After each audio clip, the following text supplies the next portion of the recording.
Minas al cielo, la catedral que nació del fuego. Antes del hierro, antes de la piedra, antes de que el nombre San Miguel se escribiera en los mapas del mundo, estas tierras eran un paraíso habitado por dioses, volcanes y hombres libres. Aquí florecieron los pueblos lencas y pipiles, guardianes de ríos, montañas y estrellas. Fuego sagrado. Vivían y en los valles rendían tributo al maíz y al cacao, símbolos de vida y de eternidad. La región del oriente mesoamericano fue un mosaico de civilizaciones, ciudades amuralladas, templos de piedra y lenguas diversas. Cada río tenía su espíritu, cada volcán su deidad, cada amanecer un nuevo pacto con la naturaleza. Pero en el horizonte comenzaba a escucharse un sonido que no pertenecía a estas tierras: el golpe de los remos sobre el agua, el eco de un idioma desconocido, el presagio del hierro y de la cruz. En 1492, los mares del Caribe fueron surcados por naves extrañas. A bordo, hombres que decían traer luz, pero que pronto trajeron fuego, codicia y esclavitud. Bajo el estandarte de Castilla, la espada se mezcló con la Biblia. Al rey, infinitas tierras; a Dios, innumerables almas, decían los cronistas. Desde el sur avanzaba Pedrarias Dávila, gobernador del Darién, ambicioso y despiadado, buscando oro y dominio. Desde el norte descendía Pedro de Alvarado, con su ejército de hierro, su armadura reluciente y una sed incontenible de conquista. Los pueblos de Cuscatlán, orgullosos y valientes, resistieron con lanza y fuego.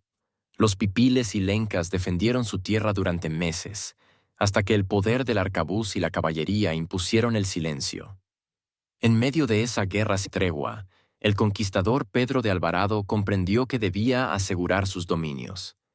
Envió entonces a su capitán de lanceros, don Luis de Moscoso, con 120 soldados, hacia el oriente del nuevo reino. A orillas del río Lempa, entre tierras fértiles y pueblos indígenas, Moscoso fundó el 8 de mayo de 1530 la villa de San Miguel de la Frontera. Era una frontera viva entre la fe y la incertidumbre, entre la cruz y el volcán. Los españoles erigieron sus primeras casas de bahareque y teja, y en el centro de la villa levantaron su templo. Una iglesia sencilla, pero cargada de simbolismo. La primera parroquia de San Miguel Arcángel había nacido. Construida con adobe, madera y fe, aquella iglesia se convirtió en el corazón de la nueva colonia. Su altar de barro sostenía la imagen del arcángel vencedor del demonio, símbolo de la lucha entre el bien y el mal, entre el cielo y la tierra conquistada. Pero el oriente siempre fue tierra de fuego. En 1586, las llamas volvieron a reclamar lo que les pertenecía. Un incendio nacido de los campos devoró la villa entera. Las casas, los conventos y el templo de San Miguel Arcángel quedaron reducidos a cenizas. Las crónicas de los frailes cuentan que no quedó puerta, ni marco, ni pared buena. Los sobrevivientes, cargando las campanas de su templo, caminaron bronce. Su sino también la esperanza de reconstruir la fe. En aquellas campanas resonaba el juramento de un pueblo que no se rinde. Volverían a levantar su templo, más fuerte que antes, más alto que el fuego, más eterno que el hierro. Así comenzó la historia de San Miguel, una historia escrita con ceniza y esperanza. Desde las manos indígenas que sembraron el maíz, hasta los primeros frailes que encendieron la lámpara de la fe, todo en esta tierra habla de renacimiento. Y aunque el fuego consumió su primera iglesia, el espíritu migueleño siguió de pie, preparándose para levantar, una vez más, el templo donde el cielo y la tierra volverían a encontrarse. En 1586, la vida volvió a florecer entre los campos, los ríos y las plegarias. Era el siglo XVII, una época donde la fe y la espada caminaban juntas y donde el sonido de las campanas marcaba el ritmo del amanecer. En el centro de la ciudad, los migueleños levantaron su segunda iglesia parroquial, más grande y más firme que la anterior. Sus paredes de calicanto, pilares de madera tallada y techo de teja fueron símbolo de un pueblo que había aprendido a sobrevivir. Desde sus puertas partían procesiones, y desde su altar se bendecían los frutos del campo, las aguas y los caminos. Bajo la advocación de San Miguel Arcángel, la ciudad comenzó a prosperar. Comerciantes, agricultores y artesanos llenaban las plazas, y cada campanada era un llamado al trabajo, a la oración y a la esperanza. Pero el hecho que transformaría para siempre la historia de San Miguel ocurrió en el año 1692. Aquella mañana, las costas del Golfo de Fonseca despertaron entre humo y ceniza. Piratas ingleses, comandados por corsarios al servicio de Francis Drake, habían saqueado los pueblos del litoral salvadoreño y hondureño, dejando tras de sí ruinas y desolación. Cuando los invasores partieron, los pescadores encontraron en la playa del extinto puerto de Amapala, cerca de la punta de Chiquirín, una caja sellada arrastrada por la marea.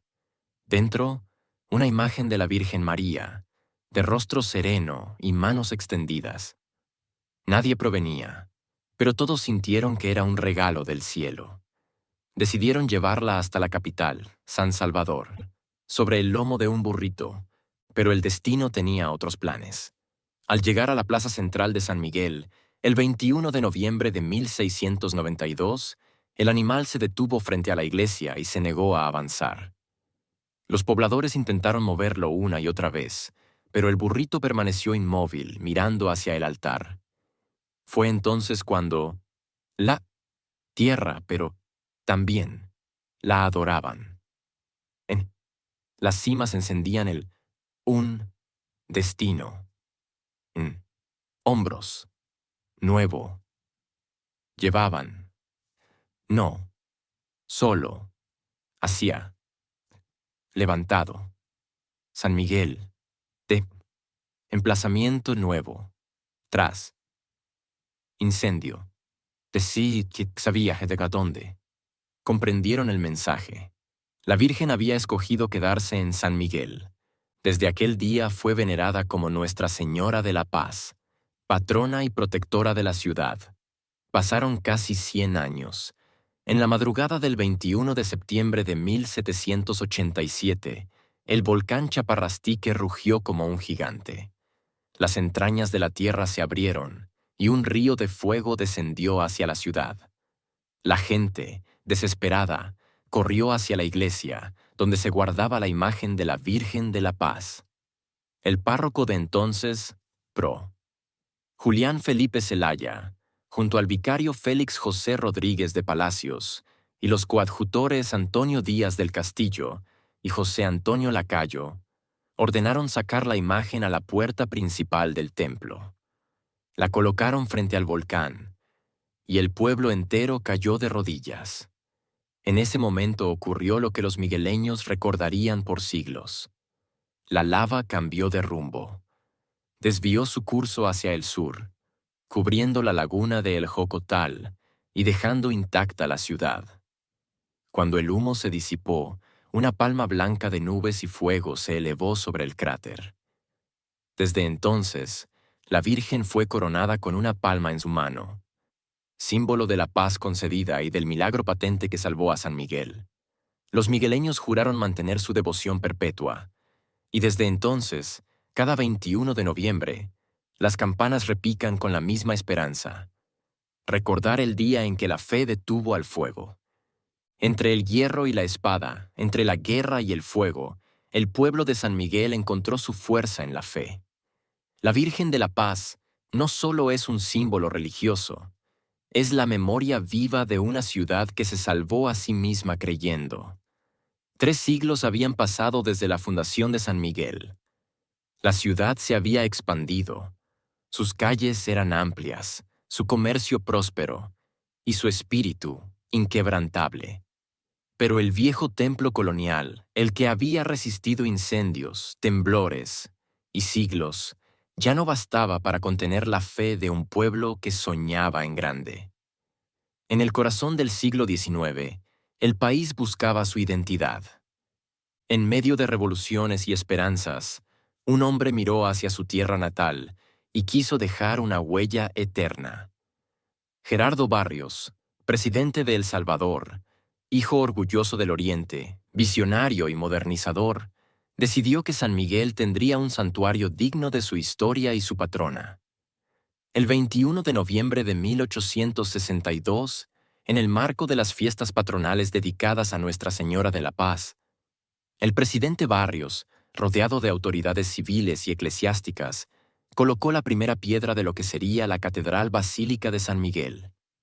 En su discurso, que las crónicas conservan con emoción, Barrios prometió un templo que no solo fuera de piedra y hierro, sino también de dignidad nacional y fe perpetua.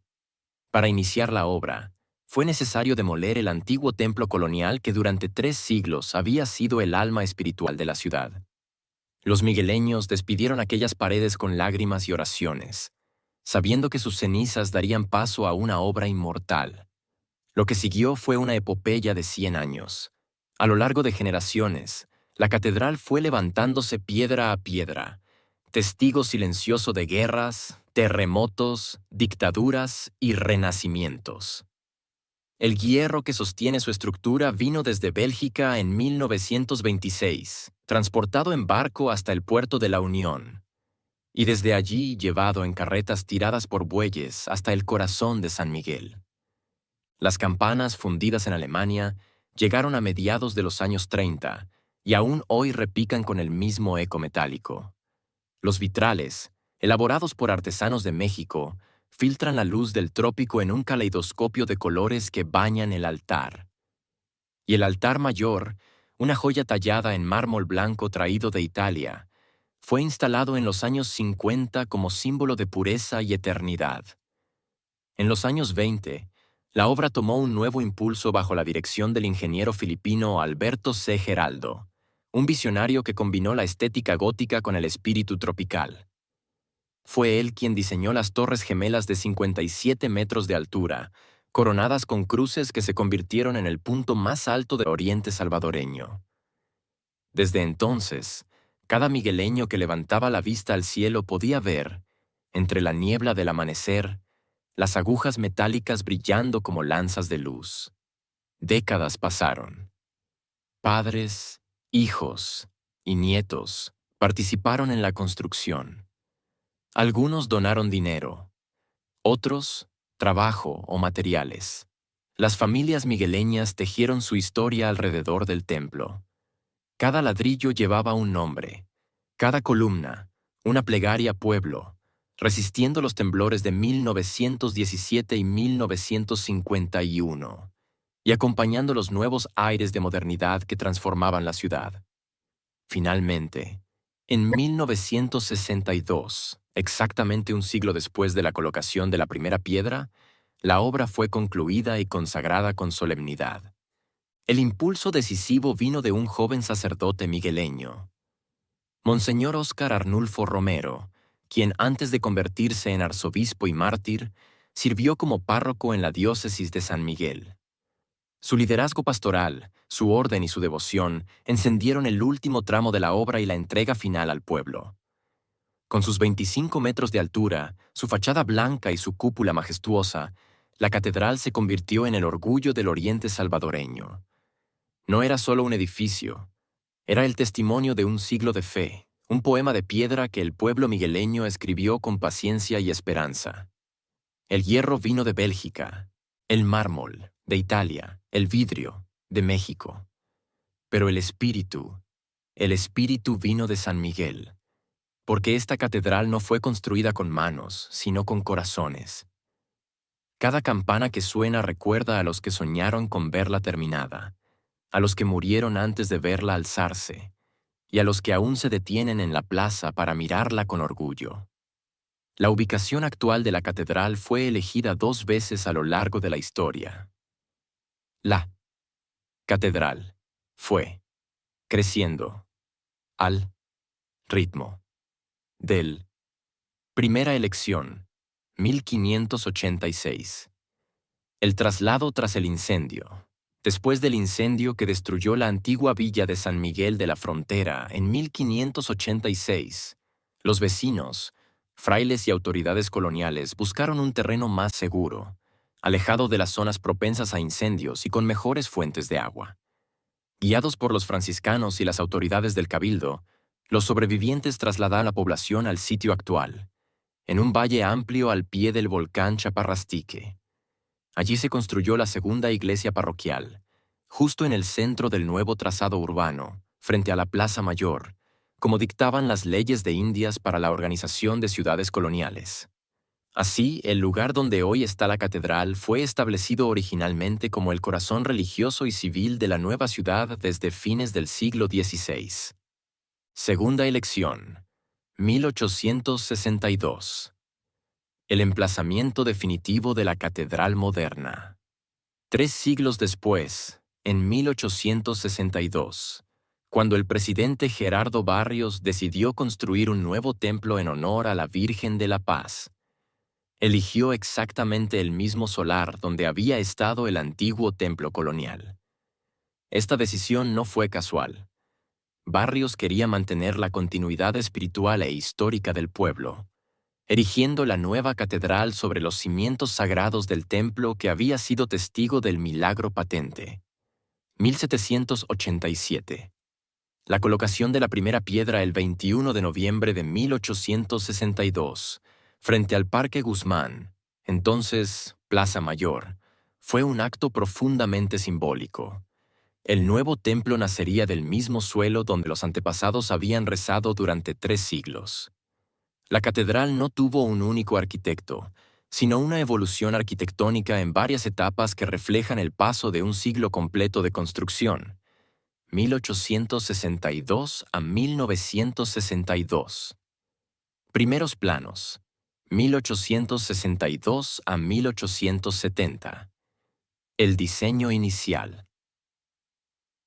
Los primeros planos fueron encargados por el propio Gerardo Barrios a arquitectos e ingenieros civiles nacionales, inspirados en el estilo neoclásico colonial, con planta basilical y 3 naves. El diseño original contemplaba una fachada sobria de piedra y calicanto, con torres bajas y una gran nave central con bóveda de madera. Estos primeros trabajos avanzaron lentamente debido a conflictos políticos, la caída de Barrios en 1863 y las guerras centroamericanas. Rediseño y modernización. 1900 a 1930. La estructura metálica. A inicios del siglo XX, la obra fue retomada con una visión más moderna y duradera. En 1926, el proyecto recibió un impulso decisivo con la llegada de una estructura metálica de origen belga, encargada en Europa por la diócesis de San Miguel. El ensamblaje de esta estructura fue realizado por el ingeniero filipino Alberto C. Geraldo, quien adaptó el diseño original para soportar las enormes torres de hierro y los vitrales góticos. Geraldo combinó elementos neogóticos, eclécticos y tropicales, lo que convirtió a la catedral en una de las construcciones religiosas más singulares de Centroamérica. Finalización y ornamentación. 1940 a 1962. El toque artístico. Entre 1940 y 1960, varios arquitectos locales y maestros de obra participaron en la fase decorativa. Se instalaron los vitrales mexicanos con escenas bíblicas. Se colocaron las campanas alemanas en las torres de 57 metros. Se construyó el altar mayor de mármol italiano, pieza central de la consagración. Bajo la guía del párroco Monseñor Óscar Arnulfo Romero, se concluyeron los últimos acabados interiores y la ornamentación litúrgica antes de su consagración definitiva en 1962. La Catedral de San Miguel fue una obra de un siglo entero, 100 años, por lo que no tuvo un presupuesto único, sino etapas de inversión, donaciones y trabajo comunitario. No existen cifras exactas oficiales, pero con base en registros históricos, archivos eclesiásticos y comparaciones de obras contemporáneas, se puede reconstruir un panorama muy preciso. Etapas y fuentes de financiamiento. Primera etapa, 1862 a 1870. La fundación iniciada bajo el gobierno del presidente Gerardo Barrios, quien aportó fondos del Erario Nacional para los cimientos, la cimentación de piedra y parte de la estructura base. La caída de Barrios en 1863 y las guerras posteriores dejaron la obra paralizada. El costo inicial estimado fue modesto, entre 10,000 y 15,000 pesos coloniales, moneda de plata de la época. Segunda etapa, 1900 a 1930. Modernización estructural con la creación de la diócesis de San Miguel, 1913. La Iglesia asumió el proyecto como su prioridad. El ingeniero filipino Alberto C. Geraldo fue contratado en 1926 para diseñar y ensamblar la estructura metálica traída desde Bélgica.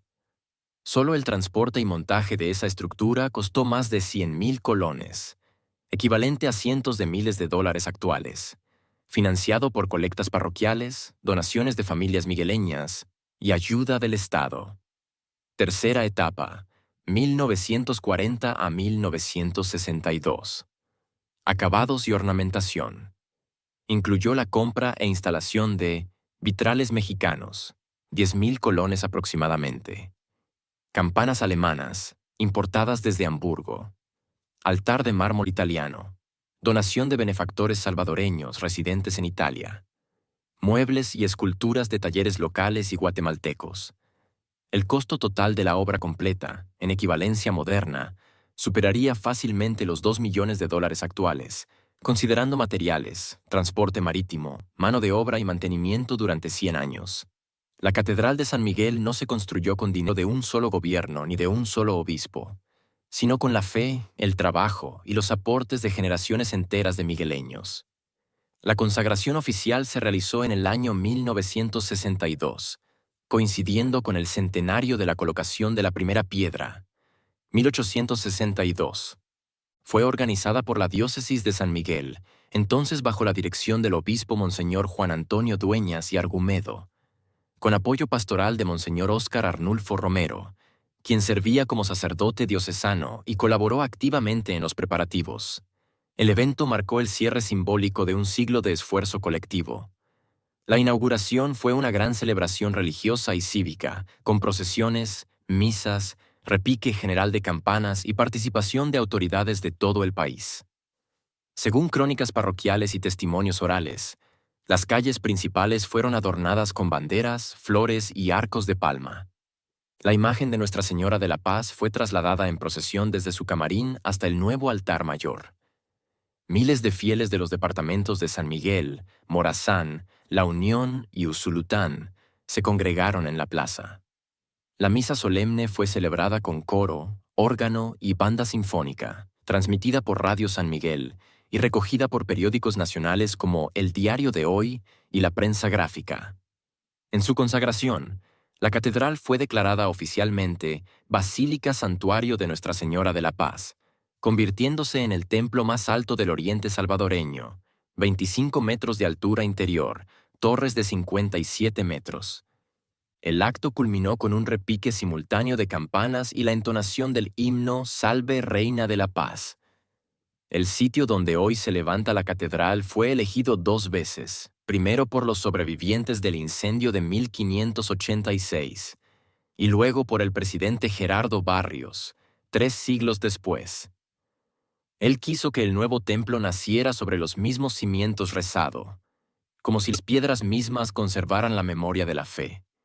El diseño, transformado a lo largo de un siglo, llevó la firma invisible de un pueblo entero, de los frailes que trazaron el primer plano, del ingeniero filipino que elevó las torres de hierro, y del sacerdote que la consagró en 1962.